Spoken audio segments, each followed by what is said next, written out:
Welcome to Suman TV. నేను మీ Roshan. So ప్రస్తుతం నేను ఎక్కడున్నాను అంటే అక్కడ కనిపిస్తున్నాడు చూడండి, ఒక మహానుభావుడు అని చెప్పొచ్చు. ఎందుకంటే దాదాపు 50 సంవత్సరాల రాజకీయ ప్రస్థానం, ఎక్కడక్కడ అలసట లేకుండా ఈ రాజకీయ ప్రస్థానంలో సో మంత్రిగా, ఎమ్మెల్యేగా, రాజ్యసభ సభ్యుడిగా ఎన్నో పదవులు ఆశించినప్పటికీ వచ్చినప్పటికి కూడా ఆయన ఎప్పుడూ కూడా కొంచెం కూడా రెస్ట్ తీసుకుందామని ఇప్పటికీ అనుకోలేదు అనమాట. ఇప్పుడున్న యూత్ కూడా బాగా కనెక్ట్ అయిన ఒక రాజకీయ నాయకుడు ఎవరైనా ఉన్నారు అంటే మన విహెచ్ గారు. సో మన అందరం కూడా ముద్దుగా పిలుచుకుంటాం విహెచ్ అని. ఇప్పుడున్న తరం కూడా చాలా మంది తాతయ్య అని ముద్దుగా పిలుచుకుంటారు. అండ్ వి హనుమంతరావు గారి ఇంటి దగ్గరకు వచ్చాం. సో దాదాపు ఎన్నో సంవత్సరాల చరిత్ర ఉంది ఈ ఇంటికి.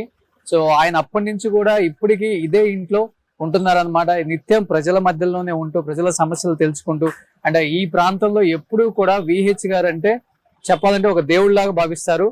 సో ప్రజలకు అందుబాటులో ఉంటూ రాజకీయ నాయకులకి ఎప్పటికెప్పుడు కూడా సో వాళ్ళకున్న కష్టాలను వాళ్ళ దగ్గరికి తీసుకెళ్లి వాళ్ళ కష్టాలలో సగభాగమై ఒక ఇంటికి అన్నగా, ఒక తండ్రిగా, ఒక తమ్ముడుగా అన్ని రకాల పాత్రలు పోషిస్తూ వి హనుమంతరావు గారు రాజకీయాల్లో నిజంగా శ్రమలేని శ్రామికుడు అని చెప్పుకోవచ్చు అనమాట. సో అలాంటి శ్రమలేని శ్రామికుడు వి హనుమంతరావు గారు అక్కడ కనిపిస్తున్నారు చూడండి. ఎంతో హుందాగా కూర్చున్నప్పుడు కూడా రాజకీయాల్లో ఆయన్ని ఇష్టపడిన వాడు లేరు. అజాత శత్రువు అంటుంటారు. ఇప్పటికీ కూడా ఆయనకి ఎవరు శత్రువులు లేరు. ఆయన ఏది మాట్లాడినా కానీ ప్రతి ఒక్కళ్ళు దాన్ని స్వీకరించే విధానం చాలా పాజిటివ్ గానే ఉంటుంది. ప్రతిపక్షాలు అయినప్పటికీ కూడా అధికార పక్షమైన ప్రతిపక్షమైన వి హనుమంతరావు గారు మాట్లాడితే ఓకే, మన మంచి కోసం చెప్పిన మన అన్న సో పెద్దన్నగా భావించి తీసుకుంటారు, స్వీకరిస్తారు. కాబట్టి రాజకీయాల్లో ఇంత సుదీర్ఘ ప్రస్థానం ఆయనకు ఉందని చెప్పుకోవచ్చు. సో హనుమంతరావు గారు నమస్తే. ఎలా ఉన్నారు అని అడగక్కర్లేదు, కనిపిస్తుంది సింహం లాగా ఉన్నారు ఇప్పటికి కూడా. సో ఇప్పుడున్న యూత్ అయితే మీ ఇంటర్వ్యూ నన్ను చాలా మంది అడిగారు, సార్ ఎందుకు మా తాతయ్య ఇంటర్వ్యూ చేయట్లేదు అని చెప్పారు. Enjoy sir. ఈ ఇంటికి ఎంత హిస్టరీ ఉంది? ఎన్ని సంవత్సరాలు అయింది ఇల్లు కట్టి? ఆల్మోస్ట్ 86 లో మొదలు పెట్టాను, 87 లో కంప్లీట్. ఓపెన్ ప్లేస్ ఉండే 300 గజాలు కొన్నా. అప్పుడు చాలా తక్కువ రేటు, 200 గజం 200. ఓకే, అది నేను ఫస్ట్ 40,000 ఇచ్చా, ఆ తర్వాత మళ్ళీ 20,000 ఇచ్చా. సో 200కి గజం పెట్టి కొన్నారు ఇది. మొదలు 300 గజాల ల్యాండ్ మొదలు 40,000 ఇచ్చాను, తర్వాత 20,000 ఇచ్చాను. మొదలు మా మిసెస్ 40,000 ఇచ్చి దాచిపెట్టిన పైసలతో ఇచ్చేసి మిగతా 20,000 కట్టి అప్పుడు రిజిస్ట్రేషన్. కాదు సార్, తర్వాత ఒక ఎంపీగా, మంత్రిగా మంచిగా రాజకీయ జీవితంలో ఒక శిఖరానికి చేరుకున్నారు. కానీ అందరూ జూబ్లీ హిల్స్, బంజారా హిల్స్ వచ్చి సెటిల్ అయిపోయి పెద్ద పెద్ద బంగ్లాలు కట్టుకున్నారు. వి హనుమంతరావు గారు ఎందుకని? సెంటిమెంట్ ఈ ఇల్లు మీకు? సెంటిమెంట్ కాదు, నేను రాజకీయాలలో రావడం కేవలం ఇందిరాగాంధీ స్ఫూర్తి. ఇందిరాగాంధీ అగ్ర కుటుంబంలో పుట్టిన బడుగు బలైన వర్గాల గురించి ఆలోచన చేసి అసలు ఈ భారతదేశంలో భూ సంస్కరణ అమలు చేయాలన్న ఆలోచన గాని, బ్యాంకు నేషనలైజ్ చేయాలని గాని, దున్నేవాడికే భూమి ఇవ్వాలని ఆలోచన ఎవరైనా చేసిందో? ఎవరు చేయలేదు. ఆమె చేసింది కాబట్టి అప్పుడు నేను ఆకర్షితుడై అయితే స్టూడెంట్ లీడర్ గా 67-68 నుంచి స్టూడెంట్ లీడర్ ఉండి 69లో తెలంగాణ మూవ్మెంట్ లో పనిచేసి అంచెలంచెలుగా ఏది యూత్ కాంగ్రెస్ లో జాయిన్ అయ్యి సంజయ్ గాంధీ ఆలోచన వల్ల నేను రాష్ట్ర యూత్ కాంగ్రెస్ ప్రెసిడెంట్ కావడం జరిగింది. అంటే అది కంటిన్యూ. గతంలో ఆయన ఏదైతే సెక్రటరీగా ఉన్న తర్వాత ప్రెసిడెంట్ అయ్యాను. ఆ తర్వాత రాజీవ్ గాంధీ ఆలోచన వల్ల పిసిసి ప్రెసిడెంట్ కూడా కాగలిగాను. సో అందుకని మీరు రాజకీయాల్లో సంపాదించింది కూడా ఏం లేదు, ఒక్క ఇల్లే. ఇదే ఉంటుంది అంతే, అప్పటి నుంచి ఇదే ఇంట్లో ఉంటున్నారు. ఇదే ఇంట్లో ఉంటాను. ఏదో మా పిల్లలకు అయినంత మటుకు కొంత కిరాయిలు వస్తాయి. ఇంటి కిరాయిలు ఉండటం, కింద పైన ఆఫీస్. ఇక్కడ కాదు, పాత ఇంటి దగ్గర ఏదో కిరాయిలు వస్తాయి. కొంత నా వరకు పెద్ద ఏది ఫామ్ హౌస్ లేవు, పెద్ద ఇంటి లేవు. సరే, 40 సంవత్సరాల చరిత్ర ఉన్న మీ బుజ్జి బుజ్జి ఇల్లుని ఒకసారి చూద్దాం సార్. సో రాగానే అందరికి ఒకసారి హాయ్ చెప్పేస్తారు అనుకుంటే అందరూ బయట కనిపించేస్తారు కదా మీకు. కానీ బాగుంటది కదా సార్ ఆ వైబ్, ఎప్పుడు కూడా ప్రజలు నిత్యం ప్రజల్లో ఉండడం. ఆ? రోజు జనం వస్తూనే ఉంటుంది నా దగ్గర.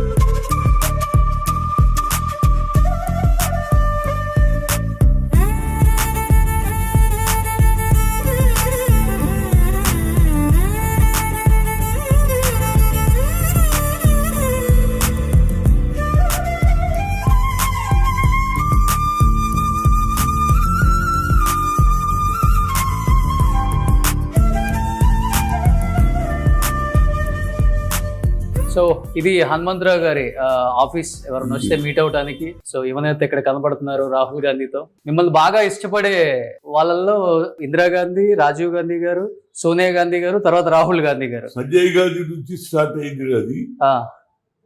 రాహుల్ గాంధీతో ఇప్పుడు రాజీవ్ గాంధీ గారు బాగా సన్నిహితం గురించి. ఓకే. నా పుస్తకంలో రాశాను అన్ని హిస్టరీ. రాజీవ్ గాంధీని కూడా రాజకీయాలు రావాలని నేనే ఫస్ట్ ప్రయత్నం చేసిన. సంజయ్ గాంధీ గారు ఎయిర్ క్రాష్ లో చనిపోయిన తర్వాత who is the next person? Okay. I'm the first person taken name of Rajiv Gandhi. Okay. ఆ తర్వాత ఇందిరాగాంధీ దృష్టిలో పడ్డా. అనుకోకుండా రాజీవ్ గాంధీ గారు సీనియర్ పైలట్ ట్రైనింగ్ కు హైదరాబాద్కు వచ్చాడు. అప్పటి నుంచి నాకు బాగా సన్నిహితం. సో ఇక్కడ కనిపిస్తుంది చూడండి. సో రాజీవ్ గాంధీ గారితో పిసిసి ప్రెసిడెంట్ అయినప్పుడు ఓకే ఢిల్లీలో అయిన తర్వాత ఆయన బుక్ ఇచ్చి థ్యాంక్స్ చెప్పడానికి పోయినప్పుడు ఫోటో. ఓకే. సో ఇక్కడ కొన్ని మొమెంటోస్ కనిపిస్తున్నాయి.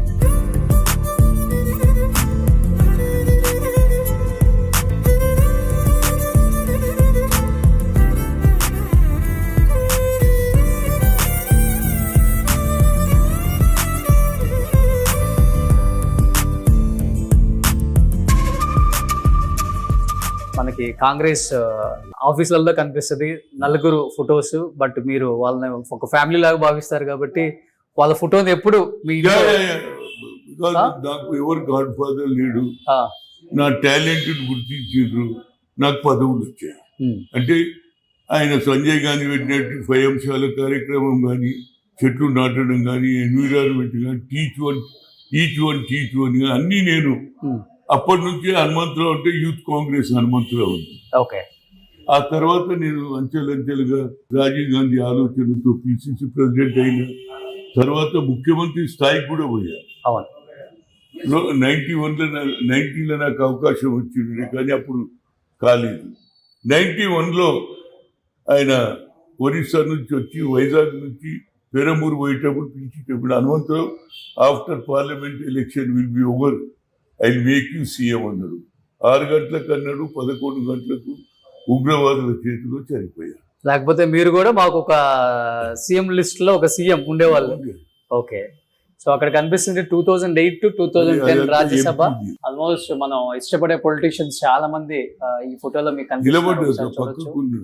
చాలా రేర్ గా మనకి ఇవన్నీ కనిపిస్తుంటాయి అండ్ ఫుల్ నేమ్స్ తో సహా ఉంది ఎవరెవరైతే ఉన్నారో ఆ టైంలో. So this is your office రూమా సార్? ఇది నా లైఫ్ హిస్టరీ పుస్తకాలు. లైఫ్ హిస్టరీ పుస్తకాలా? ఓకే. 60లో when I became 60 years అప్పుడు తెలుగులో రాశా, తర్వాత ఇంగ్లీష్ లో కూడా రాశా. మొన్ననే మీరా కుమారి గారు ఇనాగ్రేషన్ చేశారు ఢిల్లీలో. ఓకే. చూడండి, ఇంగ్లీష్ ఉన్నాయి, తెలుగు. అందరి వాడు హనుమంత్ అన్న. ఇది తెలుగు. ఇంగ్లీష్ కూడా ఉందా చూడండి. ఇది ఇంగ్లీష్. ఓకే. ఇది మనకి అమెజాన్ లో అవైలబుల్ ఉంది. సో మీ స్టోరీ అంతా దీంట్లో ఉంటుంది. అన్ని ఉన్నాయి అందులో. రాసిన నా అప్ రాసిన నా డౌన్ రాసిన. Okay. How I became politics without any God father because my talent, my work, అది అన్ని వాళ్ళు గుర్తించి నాకు ఇచ్చారు. సూపర్. సో సోనియా గాంధీ గారు అక్కడ చూడండి బతుకమ్మ ఎత్తుకొని ఎంత బాగుందో ఆ పిక్. మీరే తీసుకెళ్లారా అక్కడికి బతుకమ్మ రెడీ చేపించి? బతుకమ్మను ఎత్తిపించి, ఎందుకంటే తెలంగాణ సంస్కృతి Bathukamma is popular. Okay. First Bathukamma start అయినప్పుడు సార్ ఇది? అది when I was Rajya Sabha member. Okay. అప్పుడు ఆ టైంలో మా కల్చర్ అంటే తప్పనిసరిగా నేను నెత్తి మీద పెట్టుకోను కానీ, ఎందుకంటే షీఈ్ విడో కదా, చేతిలో పట్టుకుంటాడు మంచిది. Okay. Super. That is our culture.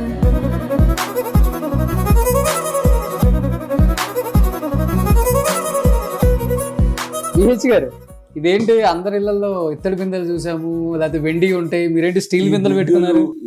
ఎందుకు తీసుకున్నా అంటే రాజీవ్ గాంధీకి బొఫర్స్లో అనవసరంగా ఆయన 60 కోట్లు తినేసిండు అని పార్లమెంట్ బయట బాగా ఆయన అన్పాపులర్ చేశారు. కానీ కోర్టు ఆయన చనిపోయిన తర్వాత 13 ఏళ్ళ తర్వాత వర్డిక్ట్ వచ్చింది, ఏమని is not taken any money, ఆయన ఎక్కడ తప్పు చేయలేదని తెలిస్తే అప్పుడు 13 బిందెలతో పాలాభిషేకం చేసిన రాజీవ్ గాంధీ స్టాచ్యూకు. ఓకే, ఓ ఆ బిందెలు ఇలానే గుర్తు పెట్టుకున్నారా? గుర్తు కాదు, మళ్ళీ మొన్న మన బాబాసాహెబ్ అంబేద్కర్ ను పార్లమెంట్ లో అమిత్ షా 6 సార్లు పేర్లు అని ఇదొక ఫ్యాషన్ అయిపోయింది, దాని బదులు భగవంతుని పూజ చేస్తేనంట స్వర్గానికి పోతారని ఆయన పార్లమెంట్ లో చెప్పినప్పుడు కాన్స్టిట్యూషన్ రాసినటువంటి సంవిధానం రాసినటువంటి వ్యక్తిని అవమానపరిచాడని ఆ అంబేద్కర్ స్టాచ్యూకు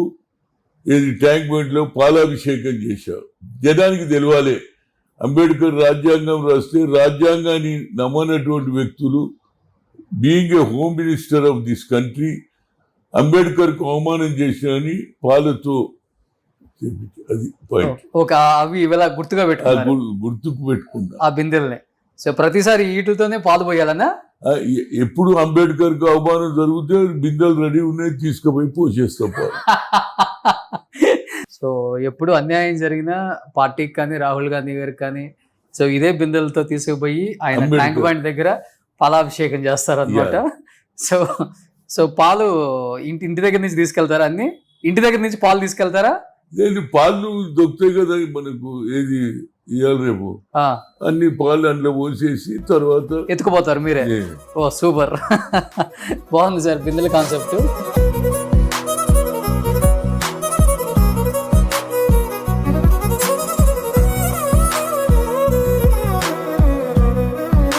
సో యూత్ చూడండి, మిమ్మల్ని చూస్తుంటే ఎంత బాగా అవుతున్నారా, చిన్న పిల్లలు. చాయ్ రే బాబు, వస్తున్నా. తెలుసా ఎవరు? హనుమంతరావు కదా.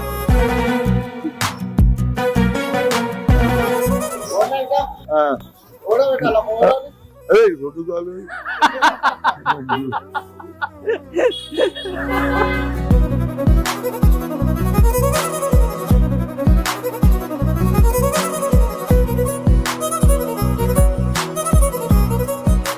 కొద్దిగా చట్నీ ఇట్లా పోయినా, ఇట్లా చట్నీ పోయి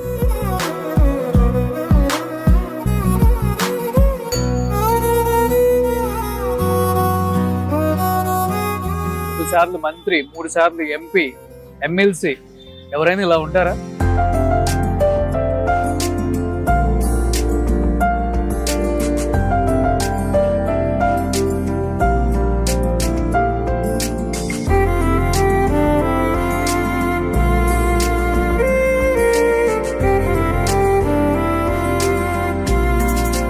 పట్టుకుంటారు. ఇంకో బోండా తింటారా? ఇంకో బోండా.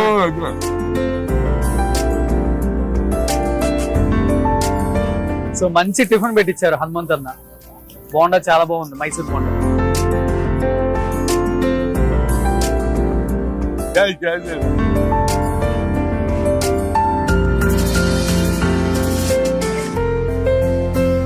ఇలా హనుమంత్ అన్న ట్రీట్ మనకి.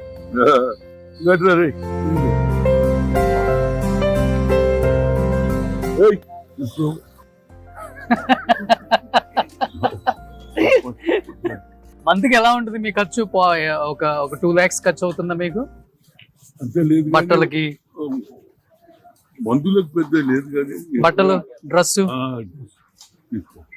అరే వాళ్ళకు కూడా డైలీ వైట్ అండ్ వైట్ వేసుకోవాలి కదా. నేను ఢిల్లీలో తీసుకుంటాను. ఒక 2 lakhs అయితే సరిపోతాయి ఖర్చులకి మీకు మంత్ కి. 1 lakh డీజిల్ హెల్ప్ చేసే వాళ్ళకి హెల్ప్ చేస్తారు కదా ఎక్కువ. ఏం చేస్తే మనంతా దానికి జోబు లేదు, ఉంటే ఇస్తా లేకుండా లేదురా నడిపోయాడు. ఓకే, పింఛన్ వస్తుంది కదా మీకు? పెన్షన్ వస్తుంది కదా?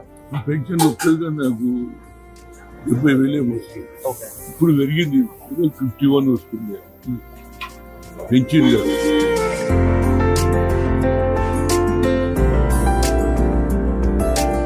మీరు కూడా దాని చాయ్ ఇదేమో, చాయ్ అందరికి చాయ్. చాలా హ్యాపీగా ఉంది.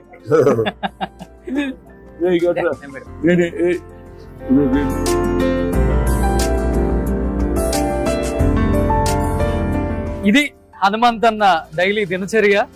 సో ఇలానే ప్రజలతో మమేకమై చిన్నప్పటి నుంచి ఇదే ఏరియాలో పుట్టి పెరిగారు కాబట్టి ఆయన మంత్రి అయినా ఎంపీ అయినా ఆయన లైఫ్ స్టైల్ మాత్రం చేంజ్ చేసుకోలేదు. ఇలానే ఉంటూ ఇలానే ఈ కాలనీలోనే ఈ ఏరియాలోనే నివసిస్తూ అందరి మధ్యలో ఒక ఇంటి సభ్యుడిగా, ఒక కుటుంబ సభ్యుడిగా, ఒక అన్నలాగా తమ్ముళ్ళలాగా మెలుగుతూ ఇంత మంచి పేరు రావడానికి వన్ ఆఫ్ ద రీజన్ హనుమంతన్నకి అంత డౌన్ టు ఎర్త్ ఉంటారు కాబట్టే. సో ఒక మనిషిని మనిషిలాగా గౌరవించడం రాజకీయాల్లో చాలా తక్కువ, అరుదుగా ఉంటుంది. చాలా తక్కువ మందికి వస్తుంది అలా మనలో ఒకడు అనిపించుకునే పేరు. అలాంటిది హనుమంతన్నకు వచ్చింది. హనుమంతన్న చాలా చాలా హ్యాపీ. Thank you. సో మీకు ఇంతమంది ఫ్యాన్స్ ఎందుకున్నారు ఇప్పుడు అర్థమైపోయింది. సూపర్. సుమన్ టీవీలో మీ పర్సనల్ అండ్ బిజినెస్ ప్రమోషన్స్ కోసం కింది నెంబర్కి కాంటాక్ట్ చేయండి.